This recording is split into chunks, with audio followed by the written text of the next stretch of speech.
Welcome to the channel. Welcome to Edge Mindset. We're going to be peeking behind the curtain again on how to create a YouTube channel, specifically how to create a knife tuber channel. How do you get all of this stuff?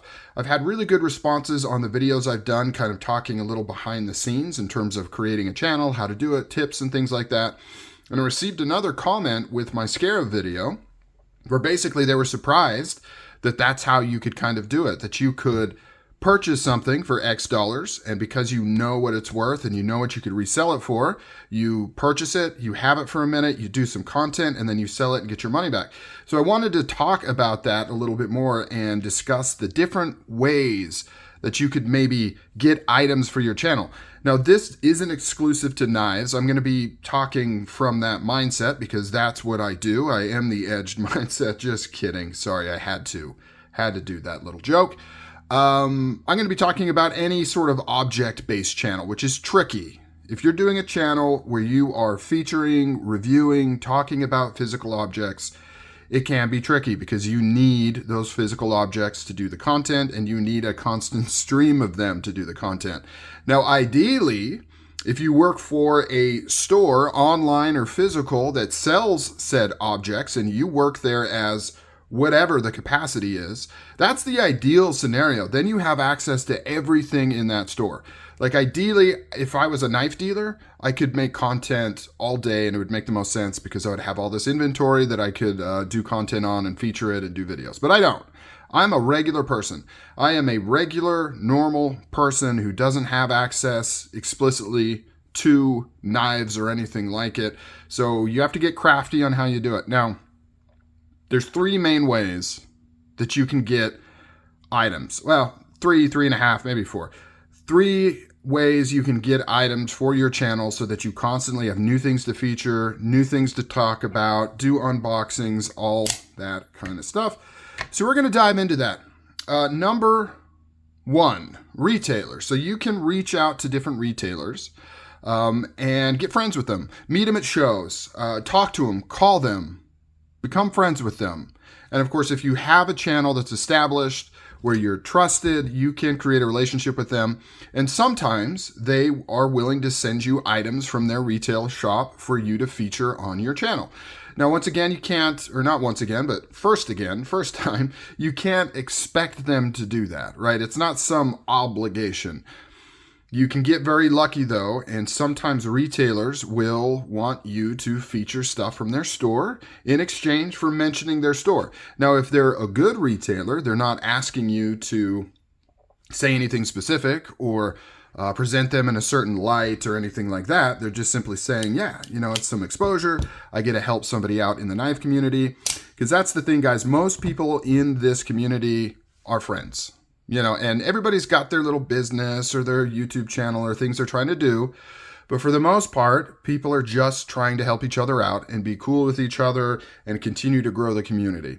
And so retailers are sometimes willing to help you out by sending you items for free to check out and do content on, and then you send it back. Similar thing with manufacturers. You can do the same thing, right? You can reach out to them, ask for them to send you samples. Sometimes they will send you things just to check out and pass around to other YouTubers and things like that. Sometimes they will send you just flat out, they will just give you stuff, right, for free. Hey, here's the thing. I've got, let's see, do I have any examples of that? This Cobra Tech was sent to me for free to do some content on and feature on the channel. What else do I have over here? I think that's it. Oh no, I got this. I got the Remet. The Remet Rhino was sent to me to do content on to feature on the channel. Now, there is some moral dilemmas here though, right? You know, my channel historically has been known for, and I take pride in the fact that I'm not purchased or bought by anybody. And there's pros and cons to that. I kind of stick to that, but it also means I'm limited on the deals I can get and the engagements I can get. For example, Remet, I have a good relationship with because I like their stuff for their price point, and I've spoken about it like that, right? I really like this knife. It's a good looking, usable knife, and the price point is excellent on this Rhino not Rhino V2, just Rhino. Good knife. So I have a good relationship with Remet so far, and we're good. Cobra Tech, I don't think so. I was not very impressed with the Cobra Tech knives that I got, and I did not mince words when I featured them. I wasn't mean. I didn't go out of my way to be a jerk, but it wasn't what I was expecting. I really thought I was going to like this on kind of a budget OTF standpoint, and it really wasn't the case. So they probably are not going to want to work with me again. It was probably a one and done engagement on the Cobra Tech, and that's the price you pay. I could have made stuff up and said this was awesome and kept a relationship with them to send me more stuff to do more content. I chose the path of being honest and true with what I thought about it. I pride myself, though, in being able to see things from different angles. So I'm able to review lower priced knives objectively, I think. I don't know. Maybe I'm wrong, but I think I do. So reaching out to manufacturers and knife producers is another way that you can get items. A third way is to borrow knives from people in the community, which I have done as well. You make friends, both virtually and in person, meeting at knife shows, talking online, subscribing to their channel, participating back and forth in banter. And you can do knife exchanges, especially with other knife tuber channels, right? You become friends with them. You say, hey, I'll send you 3 knives. You send me 3 knives that you have, and then we could do content on each other's stuff. And it's a win-win situation. I have a few relationships like that where I will get knives in to feature on the channel from people that I know. Now, once again, there's also a little more moral dilemma there, right? So that doesn't involve promoting like a company. However, more than likely, the person that bought the knife that is sending it to you, they liked it. And so if you turn around and say it's trash or you don't like it, sometimes feelings can get hurt. And it's a similar thing. You just have to decide, what to do there. If you are concerned about upsetting somebody because you aren't really impressed with their knife, depending on their personality, you can just ask them and say, hey, I'm not really digging it. If I do a video on this, it's probably not going to say it's awesome. Are you okay with that? Or you can just say, I'll skip this one. I just won't do a video on it. Or you can stick to your convictions and say, no, it is what it is. You sent it to me for my opinion. I'm going to create a video on my opinion. And whether that upsets you or not, that's up to you. So different ways to handle those kind of situations.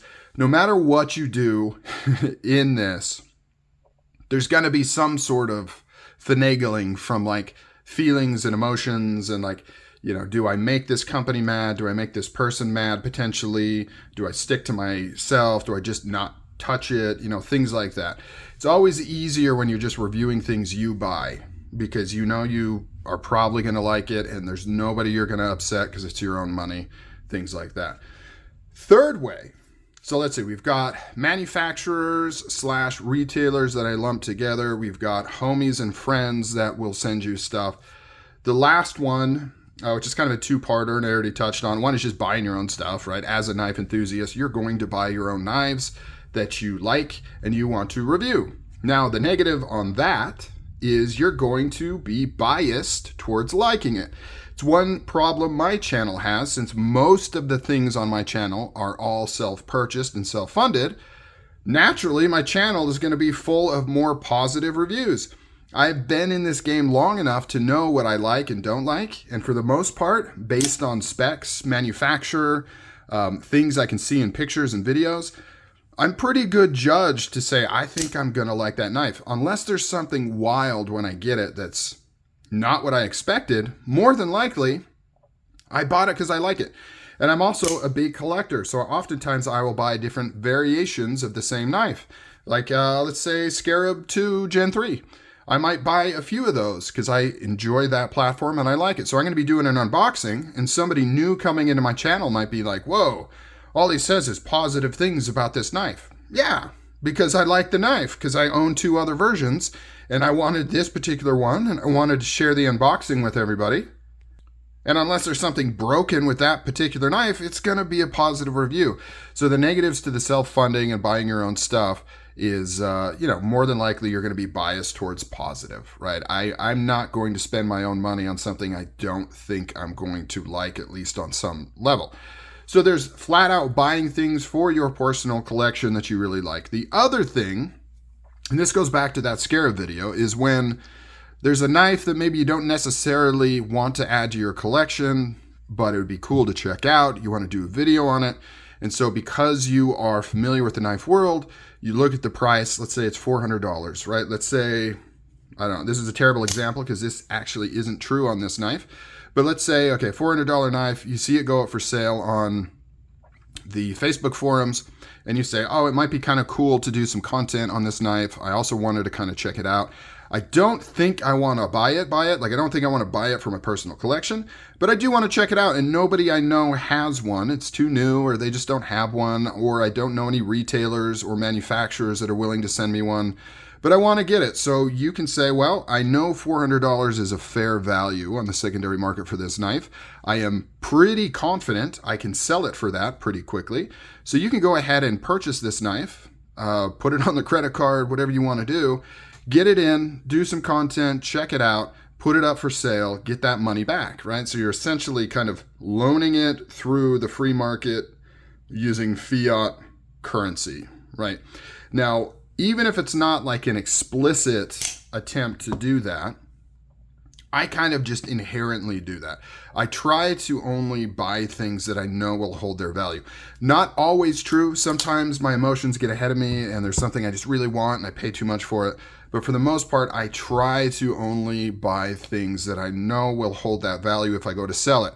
Now, I don't typically buy things and immediately flip them. I usually hold on to them for a little while. But eventually, you sell off some of your collection, you raise some funds, and you bring in more stuff. So, little peek behind the curtain, because I've had some people comment thinking that people doing these knife videos are just oil billionaires, right? They just have never-ending income because they're tallying up all the knives that they're seeing on the channel, and they're assuming that they're just buying them and keeping them all. I can assure you that is not the case.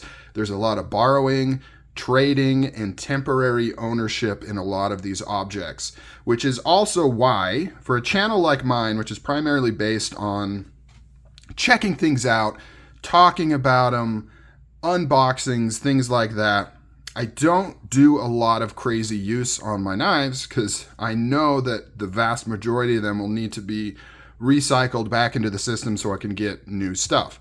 An alternate way to do a channel is to have a smaller set of knives, right? A very tight collection of knives, and you focus more on use, steel, sharpening, really digging into how well they perform. Neither one is better than the other. They're just different ways of doing object-based channels. I prefer the collector type style because that's more of what I am. I like to get new things in. I like to check them out. I like to look at the features. I'm really into the aesthetics of knives. Some people aren't. I am, and that's how I kind of base my channel. So hopefully that gives you a little insight on how some of these channels are getting all of these objects that you see most of the time. They're not tycoons who are just independently wealthy. I mean, I'm sure there's a few out there, but at least I'm pretty confident that the main knife YouTuber channels are just regular people that are doing things like this to get items in for the channel. All right, guys, comment down below. What do you think of this video? Let me know. I'll talk to you later.